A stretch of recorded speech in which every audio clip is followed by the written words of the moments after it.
এটা শুনলাম অফ করে নেওয়ার কথা নিজেকে, কিছু ফিরে পেতে চাও? খুব একটা ইমপ্র্যাকটিক্যাল জিনিস যে নিশ্চয়ই চাইবো কোনোভাবে যদি আমার বাবা মার সঙ্গে আমার দেখা হয়, কথা হয়। আমি রোজই ঘুমোতে যাওয়ার আগে ভাবি যে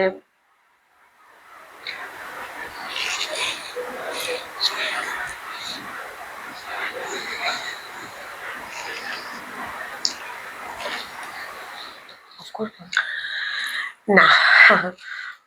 মেয়েদের মন পড়তে কিংবা বুঝতে কজনই পারে, যদিও মেয়েরা আজকাল সেই অপেক্ষা করেই না, নিজেরাই ডানা মেলে ওড়ে খুঁজে নেয় ভালো থাকা।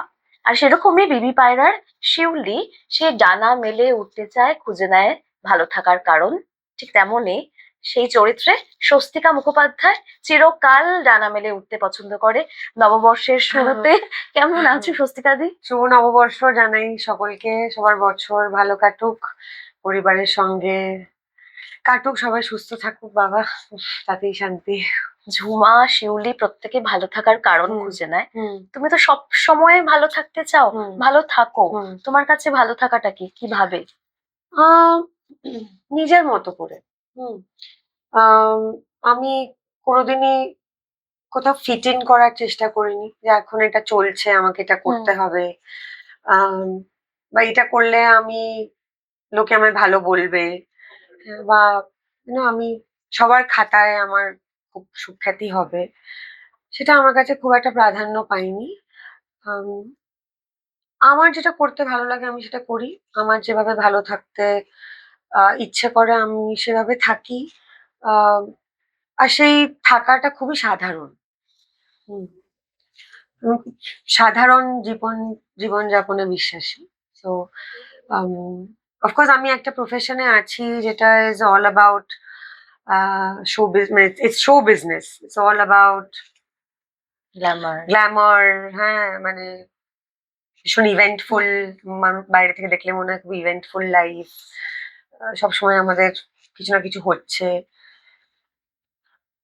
তো ওটা যেহেতু ওইটার একটা প্রেশার আছেই, সেই জন্য আমি মানে আমার ব্যক্তিগত জায়গায় আমি খুবই মধ্যবিত্ত ভাবে থাকতে ভালোবাসি, তাই? সেভাবেই থাকি। তাই তো নববর্ষের দিন সকাল সকাল ওই সেই সাদা টেপ জামার একটা ছবি, যেটা এখন আর দেখা যায় না স্বস্তিকা দি, মানে পড়তেও না বাইরের দোকানে।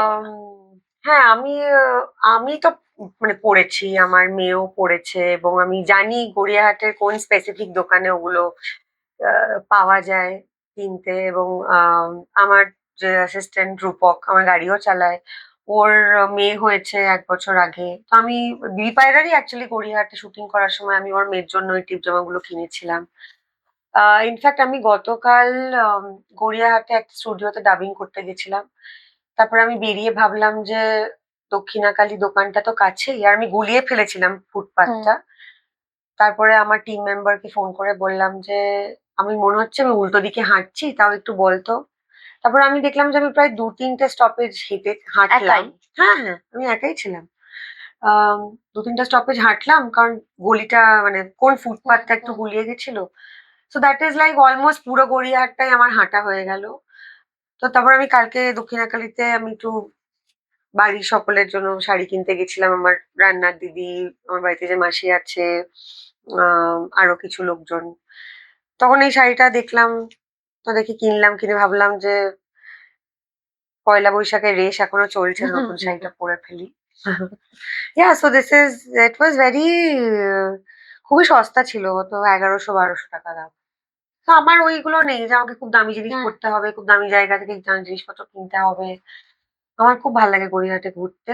আমার মেয়েও ইনফ্যাক্ট, মেয়ের জন্য আমি গড়িয়াহাট থেকে এবারে যখন ও এলো, কি কোকা কোলা লেখা কি একটা সিপার নাকি, গড়িয়াহাট থেকে কিনেছি আমি 200 টাকা দিয়ে। ওটাও নিয়ে গেছে লন্ডন। খুব অল্প সময়ের জন্য এসেছিল মানি, আর দারুণ একটা সময় কাটিয়েছে না? আসলে ওর মানে এমনই টাইমিংটা হলো যে ও এলো, তারপরেই রাহুলের এই মর্মান্তিক ঘটনাটা ঘটলো।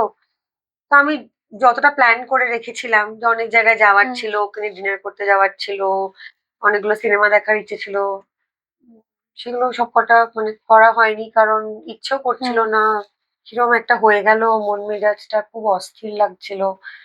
তার মধ্যে যেটুকু যেটুকু সময় একটু ভালো কাটাতে পেরেছি ওর সঙ্গে, চেষ্টা করেছি। এই অস্থিরতার থেকে একটা প্রশ্ন করি যে এই পোস্টারেও দেখা যাচ্ছে হুম। ছেলেরা বন্দি, হুম। মেয়েরা উঠছে। হ্যাঁ, কিন্তু অনির্বাণ এটার জন্য বলেছে যে আহ, ওদেরকে বন্দি করা হয়েছে নাকি ওরা নিজেরাই ঢুকে ভেতর থেকে আচ্ছা, শিকল দিয়ে দিয়েছে, সেটা কিন্তু ছবিটা দেখলে বোঝা যাবে। কখনো বন্দি নিজেকে মনে হয়েছে স্বস্তিকাদি? এরকম ফেস যায় না ফেজ, কখনো হ্যাঁ, কখনো? কিছু ফেজ তো নিশ্চয়ই গেছে, যখন খুবই মনে হতো যে আমি একঘরে হয়ে যাচ্ছি। হ্যাঁ, আমি কোনো লবির মধ্যে ফিট ইন করতে পারছি না। আমায় কোনো প্রোডাকশন হাউস ব্যাক করছে না। আম কার সঙ্গে কফি খেতে যাইনি, কার সঙ্গে চা খেতে যাইনি বলে ছবি থেকে বাদ পড়েছি। এগুলো হয়েছে হুম। জীবনে। ঘটেনি তেমনটা না। ২৬ বছরের এই পথটা তো মসৃণ ছিল না। আম কিন্তু ওই আমার বাবা সবসময় বলতো যে, "দাঁতে দাঁত দিয়ে পড়ে থাক।" যে যে রয় হ্যাঁ, সে হ্যাঁ, যে সয় সে হ্যাঁ। রয়। দাঁতে দাঁত চেপে পড়ে থাক। আম You'll find a way. So, I guess I am still here. It's been 26 years. আমি এখনো মূল ধারার ছবি করছি, অন্য ধারার ছবি করছি, অন্য ভাষায় কাজ হুম। করছি, আম ওয়েব শো করছি। খুব একটা খারাপ তো হয়নি। হুম। ২৬ বছরের কথা যখন বললে, এই ২৬ বছরের এই তোমার এই গোটা জার্নিতে একটা সবচেয়ে খারাপ অভিজ্ঞতা বলো, আরেকটা ভালো। ভালোটাই আগে বলো না বা খারাপটা? ভালো অভিজ্ঞতা তো অনেক হয়েছে। এত গুণী মানুষজনের সংস্পর্শে এসেছি, তাদের সান্নিধ্য পেয়েছি, তাদের সঙ্গে কাজ করার সুযোগ হয়েছে। আম সবচেয়ে বড় মাইলস্টোনটা আই থিংক যে ৪০ বছর বয়সে যখন একজন হিরোইন পৌঁছয়, ধরেই নেওয়া হয় যে তার ক্যারিয়ার শেষ। ৪০ বছর বয়সে তো সব ইটস ওভার। হুম। আর হিরোইনের কথা বাদ দিয়ে যদি শুধু একজন মহিলার কথা বলি, তাতেও সোশ্যাল মিডিয়া ঘাঁটলেই দেখা যাবে যে ৪০ ঊর্ধ্বে মহিলাদের মানুষে কাশি পাঠিয়ে দিতে পারলেই বাঁচে। বা ধরেই নেওয়া হয় যে তাদের জীবনের সবকিছু শেষ হয়ে গেছে। তাদের এবার হরিনাম করা উচিত আরকি। সো আম সেখানে দাঁড়িয়ে ওই ৪০ এর পৌঁছে কিন্তু আমি বম্বেতে গিয়ে এতগুলো কাজ করলাম। Netflix, Amazon Prime, আম ZEE5, আম এতগুলো বড়, বড় ছবি করলাম। এত গুণী মানুষের সঙ্গে কাজ করার সুযোগ এলো। সেটা খুব একটা ৪০ এর ঘরে গিয়ে অভিনেত্রীদের হয় না। So I feel that's like it was a big milestone for my career. আম আর আমি ভালোটা মনে রেখেই চলতে পছন্দ করি। আমি খুব একটা খারাপটা ধরে বা কার সঙ্গে আমার কোথায় কি হয়েছে সেইটা মনে রেখে জীবনে বাঁচতে চাই না। কারণ ওটা করলে আমি দেখেছি যে, যে ধরে বা ওগুলো আঁকড়ে ধরে বাঁচতে চায়, ক্ষতিটা তারই সবচেয়ে বেশি। কারণ অন্য লোকটার হয়তো অ্যাকচুয়ালি কিছু হুম। যাই আসছে না। বাট আমি ভাবছি যে it is still very important to me. খারাপ অভিজ্ঞতাও প্রচুর হয়েছে। মানে পরশুদিন থেকে জানি শুটিং, আজকে বুঝলাম যে আমি বাদ পড়ে গেছি। উম অনেক যুদ্ধ করতে হয়েছে। হুম। কিন্তু ওই আমার খুব জেদ। হুম। আমার প্রচন্ড জেদ। আমি যদি মনে করি যে আমি এই কাজটা করবো, তাহলে আমি ওটা করেই ছাড়বো। সো খারাপ অভিজ্ঞতা যাদের জন্য হয়েছে বা যাদের থেকে পেয়েছি, এত বছর পরে এসে দাঁড়িয়ে যখন পেছনে ফিরে দেখছি, তখন মনে হচ্ছে যে আমি অনেক ভালো আছি। ক্ষমা করে তারা দাও। খুব একটা ভালো নেই। ক্ষমা না এড়িয়ে যাওয়া? কিছুই করি না।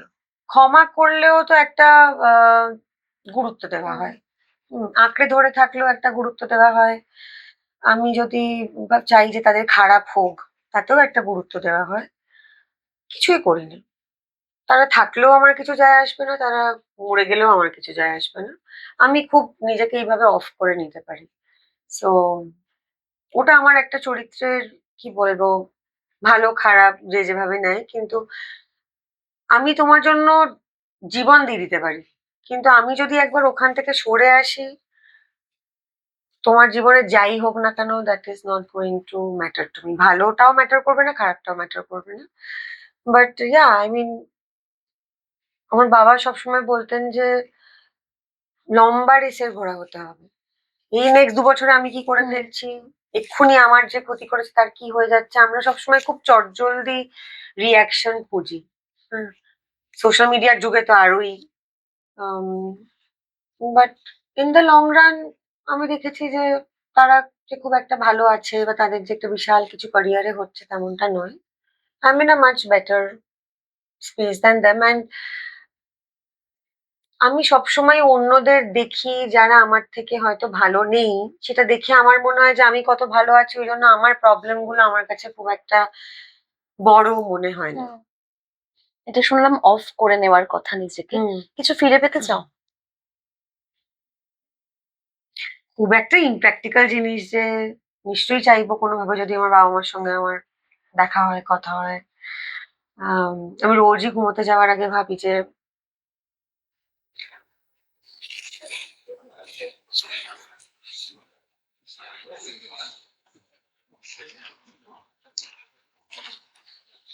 অফ করবো? না। রোজ ঘুমোতে যাওয়ার আগে ভাবি যে আজকে যদি আমি স্বপ্ন দেখি আমার বাবা-মার, তো সেটা নিশ্চয়ই হয়, but it's very impractical. But আগে আমার মেয়ে এসে চলে যেতে আমি খুবই অনেক বেশি কষ্ট হতো, অনেক বেশি আমার সময় লাগতো উম রিকভার করতে? হ্যাঁ, মানে একটু গুছিয়ে নিতে বা কাজে ফিরতে। এবারে দেখলাম কষ্টটা একটুখানি কম হয়েছে। আর ও দেখলাম আম একটু বেটার ছিল। নাহলে আমার মেয়ে খুবই চাপা। কোনো সময়ই দেখিনি ওকে খুব হাউ, হাউ করে কাঁদতে। কিন্তু ও খুব ঢোক গেলে। তো ওই এয়ারপোর্টের বাইরে দাঁড়িয়ে ভীষণ ঢোক গিলত। তো এবারে দেখলাম যে ঢোকটা গিলল না। আর ওই যাবার সময় বলি যে, "হ্যাঁ, তাড়াতাড়ি করে ভিসাটা করাবো। আসবো।" So yeah. তবে মানি আশায় তুমি একটা পাথ ব্রেক করেছো, যেটা আমি একটু বের করলাম হুম, হুম, তোমাকে। হুম, প্রেমিয়ারে হুম। যাওয়া। হ্যাঁ, সেটা অ্যাকচুয়ালি ও এসেছিল বলেই হয়তো হয়েছে। না হলে আমার মনে হয় না আমি যেতাম। আরো একটা কারণ হচ্ছে যে অর্জুন আমার খুবই কাছের। আ মানুষ হিসেবে আমি ওকে খুবই আমার ভালো লাগার একটা ছেলে ও। আ নিজের মতো করে লড়াই করে। আ ইন্ডাস্ট্রিতে ও ঠিক মানে কোনো লবি, হ্যাঁ, মানে এই এটাতে ফিট ইন, ওটাতে ফিট ইন সেটা করতে পারছে না এখনো। চেষ্টা করছে নিজের মতো করে। আর ওরও এত একটা ট্র্যাজেডি হলো। আম মা চলে গেল, তারপরে দাদা। বড় দাদা চলে গেল। আম তো আমার মনে হয়েছিল যে আমি ওর ছবির একজন লিড অ্যাক্টর। আমি গেলে হয়তো আরো অনেক আ ছবিটা নিয়ে আরো অনেক কথা হবে। তো ওর জন্যও আমি গেছিলাম। কিন্তু অফ কোর্স মানি ছিল এবং আমার সঙ্গে যেতে বলে আ হ্যাঁ, ওটা হয়েছে হয়তো। হুম। অনেকেই দেখে ফেলেছেন শিউলিকে। যারা এখনো দেখেননি হুম। তাদের কি বলবে? শিউলি একটা খুব পরিচিত মেয়ে। হ্যাঁ, একটা খুব কি বলবো, আমরা যখন মেয়েদের বা কোনো মায়ের চরিত্র যখন আমরা সিনেমার পর্দায় বা একটা ওয়েব কনটেন্ট যেটাই হোক কোনো রকম কনটেন্টে যখন দেখাই, আমরা কিন্তু তাদেরকে আ তাদের তাদেরকে আমরা ফ্লড হিসেবে ধরি না। আমরা তাদেরকে একটা পেডেস্টাল এ রাখি। বেশিরভাগ মাদের ক্ষেত্রে তো ডেফিনিটলি আমরা ভাবি যে মারা সব ঠিক করবে সারা জীবন, মারা পারফেক্ট। মাদের আমরা একটা দেবীর মতন করে একটা পেডেস্টাল এ রাখি। কিন্তু মাদার্স আর অলসো ফ্লড। আমি তো জানি কত জায়গায় মানে আমি এটা বলিও আমার মেয়েকে তো হামেশাই বলি যে a lot of times I feel she is a better parent than me. আম শিউলির অনেক গুণ, অনেক বেগুনও। আম ভুলে যায়, খামখেয়ালি, আ সুগার ফল করে মাঝে সুগার ফল করে, মধ্যে। যেটা তো অ্যাকচুয়ালি হ্যাঁ, অবভিয়াসলি ওর হ্যাঁ, দোষ হ্যাঁ, ওর নয়। দোষ না। কিন্তু ও আ বাকি পাড়া-পড়শির সঙ্গে গসিপ করতে ভালোবাসে। হ্যাঁ, এই এর বাড়িতে কি হচ্ছে, ওর বাড়িতে কি হচ্ছে। আমরা এই চরিত্রটাকে আমরা খুবই দেখি আমাদের আশেপাশে। আর একদমই নিম্ন মধ্যবিত্ত শ্রেণীর থেকে উঠে আসা একটা মেয়ে, যাকে তার মা বলেছিল যে তোর একমাত্র ইউএসপি হচ্ছে তুই ফর্সা।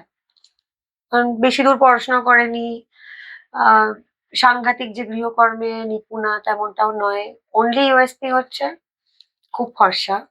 সেজন্যই একটা ভালো বর জুটেছে। এবং আমাদের মেয়েদের জীবনের এই হিসেবগুলো তো খুব সহজ, আমাদেরকে বলে দেওয়া হয় যে এইগুলো তুমি পেয়ে গেলেই তোমার কিন্তু ভালো থাকাটা হয়ে গেল। তোমার বর একটা ভালো চাকরি করে, তোমার ছেলেপুলে আছে, তুমি বছরে একবার ঘুরতে যাচ্ছ, তুমি তো তোমার জীবন বর্তে গেল, মানে তুমি দারুণ আছো, এরপরে আবার তুমি কি কমপ্লেন করছো? তোমার আবার কি এত অভিযোগ অনুযোগ কিসের? তো এই সহজ হিসেবগুলো যখন আর সহজ থাকে না, বা সেই গণ্ডির বাইরে থেকে বেরিয়ে কেউ নিজের মতো করে একটু ভালো থাকার চেষ্টা করে, একটু ভালো থাকার রসদ খোঁজে, এবং এই যে ঝুমার হাত ধরে ও কিছু একটু করতে চাইছে অন্যরকম। ঝুমাকে কিন্তু অ্যাকচুয়ালি বলে দেওয়া, she is labelled as a fallen woman. মানে আমার বর কিন্তু আমাকে সারাক্ষণ গল্পে বলছে যে ঝুমার সঙ্গে মিশবে না, ও একটা খারাপ মেয়ে, ও তোমাকেও নিয়ে গিয়ে ওই পথে নামাবে। তো আর আমি মনে করি না যে আহ মধ্যবিত্ত পরিবার বা তার আরো তলার শ্রেণীর পরিবারের মেয়েরা পাবে গেলেই তারা নষ্ট হয়ে যাবে। হয়তো তারা পাবে গিয়ে নাচছে না, মদও খাচ্ছে না, কিন্তু পাবটা কেমন, দেখার ভেতরটা আগ্রহ। কিরকম হয়, ওখানে যে মেয়েরা যায় তাদের জীবনটা কেমন, তারা কিরকম সাজগোজ করে, তারা কিরকম পোশাক পরে, তারা কি করছে। বেসিক কিউরিওসিটি থেকেও মানুষের মনে হতে পারে না যে একটু গিয়ে দেখি। আমার খুব খুব ভালো লেগেছিল কাজটা করে। খুব সাজুনি, সবসময় নিজেকে ওইটুকু জায়গার মধ্যে পরিপাটি রাখতে ভালোবাসেন, লাল নেল পালিশ পরতে ভালোবাসে, আম, ছেলে মেয়েকে ঠিক ভাবে ঠিক শাসন করে মানুষ করতে চায়। এবং একটা ক্লিপ খুব ঘুরছে সোশ্যাল মিডিয়ায়, যেটা খুবই আমি দেখলাম প্রচুর ভিউজ হয়েছে, কি সব মিলিয়ন টিলিয়ন, যেখানে আমি বলি যে ভালো নম্বর পেলেই হবে, আগে ভালো মানুষ হতে হবে। এবং সেই ক্লিপটার শুরুটাতেই ওই যে সিনটার ক্লিপ, সেখানে মেয়ে বলছে যে দেখো বাবা, মা ড্রিঙ্ক করে বাড়ি এসছে। তো আমি প্রচুর কমেন্টে দেখলাম যে মদ খেয়ে বাড়ি ফিরে আবার মেয়েকে কি শাসন শেখাচ্ছে। তো এই যে আমাদের স্বভাব হচ্ছে যে আগে জানি না পরে জানি না, একটুখানি জিনিস দেখি একটা মন্তব্য এই মন্তব্যে করে আমি দেওয়া। গেলাম না, মানে হুম। প্রেমিয়ার দিনও বিভিন্ন কথা হুম। রটেছে, আমি আর সেটা হ্যাঁ, গেলাম আমার না। আমার মেয়ের কয়েকটা হ্যাঁ, চোখে পড়ে গেছিল। হুম। এমনিতে ও তো ফেসবুকে একদমই নেই। ওদের জেনারেশনের আমার মনে হয় কেউই খুব একটা ফেসবুক করে না। আর আমার মনে হয় খুব একটা কমেন্ট কি আসলো সেটা নিয়ে হুম। না, ভাবেও ও তো বোধহয় না। বাংলার, এখানে যেহেতু, সেটাও আবার অনেকে বলেছে কেন বাংলা জানে না। আরে বাংলা পড়েই নি, ও তো বাইরেই পড়েছে। তো কলকাতার মানে ওয়েস্ট বেঙ্গলের বাইরে স্কুলে পড়তে গেলে বাংলা কোথায় পড়ানো হয়? হিন্দিই পড়ানো হয়। তো এই বেসিক জায়গাগুলো যদি মানুষ অশিক্ষিতদের মতন কথা বলে, তাদের সঙ্গে তো আর তর্ক করা যায় না। আম, আমি দেখলাম, আমাকে বললো যে মা, see what people are saying. I said যে তুই দুদিনের জন্য এসছিস, তারপরে যে দেশে চলে যাবি সেই দেশে অ্যাটলিস্ট মানুষের এই এক্সপেকটেশনটা নেই যে মেরিল স্ট্রিপের মেয়েকে মেরিল স্ট্রিপের মতনই হতে হবে। হ্যাঁ, বা একটা শো বিজনেসের মায়েদের মেয়েদের ছেলেদের ওরকমই হতে হবে। আর ওখানে বডি শেমিংটা কম হয়। আই সেড দেখ, তুই তো তোর পয়সায় খাস, আর যখন তোর পয়সায় খেতে পারিস না তখন আমার পয়সায় খাস। তো আমার এরকম ভাবেই তোকে ভালো লাগে। The rest really doesn't matter. I was also very fat যখন আমি বিবি পায়রা শুটিং করছিলাম, for what ever reason. But আমি এখন তো দেখে অফকোর্স বুঝতে পারছি যে আমি কতটা মোটা ছিলাম। কিন্তু সেটাকে আমি আমার চরিত্রের কাজে লাগিয়ে দিয়েছি। অর্জুনকে বলেছিলাম যে দেখ, এই সময় শুটিংটা করতে চাইছিস, আমার তো অনেকটা ওয়েট পুটান হয়ে গেছে, তো শিউলির মানে শিউলির মধ্যে তাহলে সেটাকে আমরা কিভাবে কিছুভাবে ব্যবহার করে নিই।